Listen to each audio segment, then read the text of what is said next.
So we're over here on this beautiful roof in Elgin. The roof's getting replaced. I just wanted to point out a couple of things that we do a little bit different than other companies, especially when it comes to, roof replacements. Whenever we're replacing the roof, as you guys might not be aware of, when you do the roof, you build the roof first and then you put on siding. So whenever we're replacing the roof, what we like to do is actually take all the siding off. Okay, we're gonna pull back this insulation. You guys can see there's an existing step flashing. Okay, but somebody modified the step flashing. It's supposed to be going up all the way. It's supposed to be a square piece.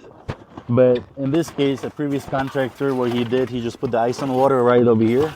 But he did not put any ice and water up the wall in this abutment right here.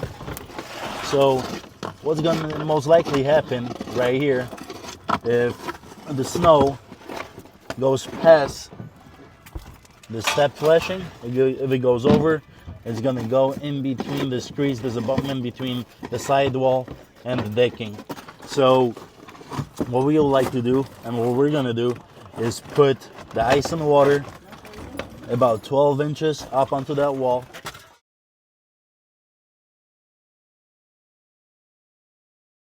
To protect this crease right here. That way, if the ice does build up during the winter, it's gonna have its way to come back right underneath the shingle and slide out. Another thing that we will also do whenever we're doing roofs, we like to replace all the gutters. And the reason for that is, in this case, it's not a bad job. I figured that the customer didn't want to change the gutters previously, so they just put the ice and the water on top of the decking. But you guys can see there's a little bit of gap over here, so they had a gutter apron, which we're going to install a new gutter apron. But what we're going to do, we're actually going to take the ice and water and extend it all the way down through here. I don't have a piece on me, so I'll just try to demonstrate this with a piece of felt.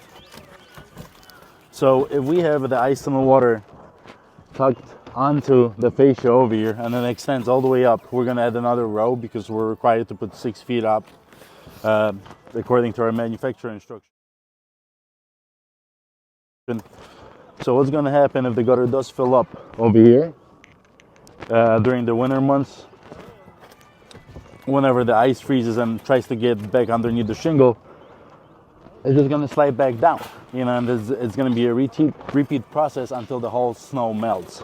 So if you guys take a look over here, in this case, the customer can actually be having problems with this right now. It's because his gutters are so filled up with debris that the water is not draining.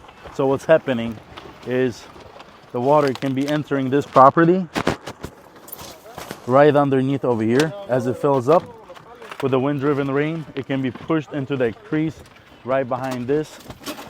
So this is one of the things we like to do on every single job, is literally take this off, put the new step flashing, new ice and water right behind it. If this is the kind of problems you guys are experiencing in your home, whenever you see water stains along the roof-to-wall junctions on the underneath, most likely you need an ice and water barrier to be installed right behind your siding, and this is definitely going to help eliminate the issue, especially during the winter months, because this is a hot wall. So whenever we have an accumulation of snow, this hot wall heats up all that snow on the roof, and it just turns into ice, and ice turns into water as soon as it touches the wall. I hope this helps. God bless, and see you guys on the next one.